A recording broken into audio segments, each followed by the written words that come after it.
It's a beautiful spring day. We are about 1 month before our last frost date, and look at my garden. Oops, dropped some lettuce. I am harvesting today, so I thought I'd walk you through and show you all the things that you can pick 1 month before your last frost date. So we're gonna start right here in the front beds. I need to plant some more things in here, but we've still got some great growth. So I've got some kale. Here's a little bit of my favorite kale. This is a curly kale. We have this in our Gardenary seed collection. It's delicious. You can see this Swiss chard is just starting to take off. Also, Swiss chard is one of my favorites and is in our seed collection too. This one is one of my favorite stages of growth to have Swiss chard. It's like sweeter, a little bit softer before it gets nice and big. But stay tuned because this plant is going to blow up in the next few months. All right, we've got some garlic. I'm not going to be taking that out. A little bit of chives. So that's just in the front two beds, little kale, little Swiss chard. Now check out this oregano. Comes back every single year here in Nashville. And this is one of my favorite stages to harvest oregano. I just grab a little bit right at the base of the plant.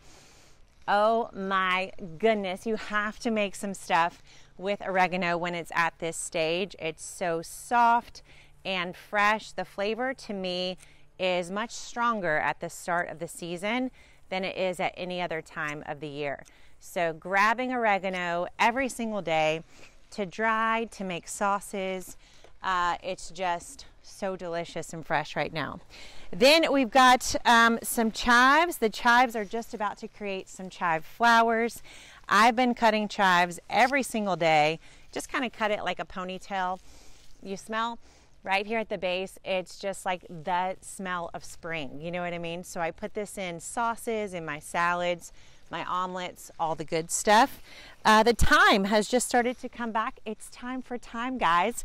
You can see the sticks from last year, and we've already started to get some new leaves here. And thyme is another thing I love to just put on top of casseroles and soups and use it for salad dressings. Again, this is one of the most fragrant times for thyme. It's a fragrant time for thyme, guys. We have got some arugula that is bolting. So I am going to actually harvest some of these leaves. Some of these flowers. The leaves are not going to be too tasty anymore. So this plant actually needs to come out of the garden, believe it or not. If I don't want some arugula seeds, which I don't because I have plenty. But if you wanted the seeds, you could leave it. But these little flowers are so yummy by themselves or on a salad. Super good to eat and fun to put as decor. We have got salad, you guys, like lots and lots and lots and lots of salad. You can see this romaine is just looking delicious and so good. I'm going to harvest a little bit from the outside. I've been making salads every single day, twice a day right now from all of these lettuce plants. Coming down this side, we've got cabbages. I've got an arugula flower in my mouth. We've got cabbages I planted. They're starting to, get some size on them, which is nice. We've got some very old radishes. I think it's time I take these out of the garden. These are from last winter. So the seeds kind of stayed in the garden all through the winter season, and then they took off this spring, and now they're just kind of crazy and gnarly like this. Pretty funny, right? So old radishes. You can cook the greens up. They're really delicious, just in like a stir fry. And then we can do some fun things with these roots. Here's another really crazy radish. All right, weird things happen in the garden, you guys. That's just part of the rules. We've got this celery also from last year. I literally planted this last spring and it just won't die. You know what I mean? Like we had 5 inches of snow on this celery and look at it. It's still just delicious and crunchy and so fresh. So lots of celery. You can see like 1, 2, 3. There's several plants of celery in here. I don't know why I keep eating and talking. Hold 1 minute. Okay, we're good now. Also from last year is this curly parsley. Also had 5 inches of snow on top of it. And the girl won't stop. Can't stop, won't stop. I harvest from this parsley at least once a week. I put it in omelets and salads, make some chimichurri. My kids love homemade chimichurri with this parsley. So there's just tons of it in the garden right now, and it is a biennial, which means it wants to stay in the garden at least 2 years, and she is living up to her reputation. You know what I mean? Okay, next up we got this spinach. You can tell I have been harvesting a ton of it. So I cut off the outer and lower leaves, and then I also replanted some more seeds. So you can see here we've got new growth coming up, and then we have the more mature plants too. So this is how you get a continuous harvest, and you never have to eat spinach from the grocery again, because we all know that stuff doesn't taste very good. All right, we've got cilantro. This all came back from the winter. I've been harvesting from loads of cilantro plants throughout the garden. This is a perfect time for cilantro, 1 month before your last frost. And of course, the pansies, they are loving this weather. I love putting them on salads and garnishes. They're so pretty. This purple mustard I grew from seed. I actually planted this in early January, and it's just starting to show up in the garden. I love this for a little bit of spice in my salads. And now let's go to the other side. All right, we've got peas coming up on the arch trellis and planted alongside the obelisk. I'll show you what those look like deeper into the garden. And this arugula is bolting. It grew all winter long, and it's now done and tired. So I already pulled this one. Be on the lookout for a video all about bolting if you want to learn more about the process and what to do. But we pulled these out of the garden. We'll probably pull that one to make room for this coming season's plants. All right, loads of lettuce you cannot miss. Come on this side. I'm going to show you all this gorgeous lettuce before we move on. So if you ever wonder what a true salad bar looks like, this is a salad bar, okay? So not like that place where you go and you have croutons and, I don't know, some potato salad and stuff. This is a true salad bar. Look at how beautiful all these salads are.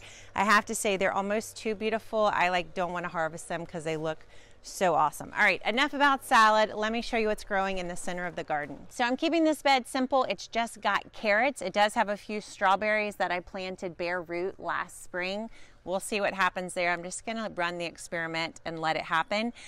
Some kind of animal crawled in here the other night and, you know, made some little indentations. So not sure what's happening, but I'll probably just replace some of the carrot seeds that got displaced by that nice little friendly creature. But we do have some carrots that are looking pretty nice and healthy, so it'll be time pretty soon to come and thin these. But these were planted with the Gardenary Seed Systems carrots, and I'm super excited to see how they turn out. This bed is a complete hodgepodge. It's got parsley that came back from last year. It's got some daffodils, some sage from last year, and I did plant these radishes, and you can see they are in fact ready to go. Look at that gorgeous French breakfast radish. It is literally picture perfect.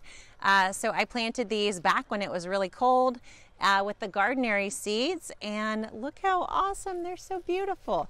I also came back and added some beet seeds because I knew the radishes would finish fast. So we'll enjoy these radishes and then hopefully fill up this bed with some beets next. This is the arugula bed, and I planted this in November. So you can see these older plants are from the November planting, and then I came back and added the Gardenary arugula seeds all throughout, and you can see how those newer plants are coming along. So this is how you can do succession planting. I eventually will come in and we'll just cut these older plants right at the roots and let the newer ones just take over the arugula bed. I filled this bed with some beet seeds, and I did not plant thick enough, so you can see the beets starting to come on. We're finally getting the second set of leaves on these plants, but we need lots more beets in this bed. So I will be coming back and adding more sowings of seed tonight, hopefully. Hopefully this video will remind me to make that happen. My goal is that this bed is just packed with beets. I want to eat a beet a day. That's my goal, and so I want to have loads and loads of beets in my garden. So we'll see if I can get the beet, you know what I mean? All right, back to the last two beds. So these back two beds are the slowest to take off, probably the most boring. I also have some critter that's coming along and eating most of my pansies back here. So you'll notice most of these plants have all been kind of chomped off. So I'm not sure if it's a squirrel, a rabbit. I don't think it's a deer, but something's having a lot of fun eating all my pansies. In fact, they completely pulled up a plant over there. They don't like the parsley or the lettuce, so who knows? These are green onions that I moved from last year's garden, and you can see this one's going to flower, which means it's a little tired, but I do use them as protection plants alongside all my lettuce. I've got this red lettuce coming, I've got spinach coming from seed, some romaine coming from seed. I should have more radishes somewhere along the edges. Here are some sugared snap peas starting to grow along the trellis. And then we have radishes and mizuna there on the inside of the bed. So this bed was almost completely planted from seed. It gets the least amount of sun of all my gardens, so you can see how this back part is a little bit slower, and let's be honest, the back gets less attention than the front, and it shows. I have to finish up by showing you some of the beautiful bulbing flowers that are growing in the spring garden, and you can't miss this. So don't go anywhere. Let me show you these flowers before we end the tour. So right before the new year, I gathered my kids out here. I bought a bunch of bulbs that were on clearance because it was the end of the planting season. We got hyacinths, daffodils, tulips, and giant alliums, which are just starting to grow. And made my kids come out here, dig and plant these with me, and they are just the most fragrant, beautiful, happy things. So I highly recommend, if you're watching this video, next, whenever your December is, okay, at the end of the year, look up buying bulbs. You're gonna find them at an incredible price. I think I bought these at like 75% off, and fill up your garden with them if your ground is at all workable. So I still had plenty of time to put these into the soil, and they're all looking amazing. We've got hyacinths, tulips are on their way, and the daffodils have been spectacular. So next time I'm gonna buy like 5 or 6 times, because I'm wishing now that this whole thing was completely covered with these bulb flowers. All right, so this is all you can pick, all you can grow 1 month before your last frost. Listen, don't wait until summer to start a garden. I hope this shows you that there's so many things you need to start. You don't just want to start, but you need to start before you hit your last frost date and move into summer gardening. You miss all this good, delicious stuff that you can be filling up on as you await summer tomatoes and cucumbers and all that good stuff. If you want to know how to time it, how to know what dates you should put all these things into your garden, I have a resource for you. It's the Gardenary calendar. You can get it for free at gardenary.com/calendar. You put in 2 dates. We do all the rest of the work for you and tell you when to plant each and every one of these things so that you start harvesting way earlier in the year and you keep harvesting way past summer. Thanks so much for watching, and I'll see you next time.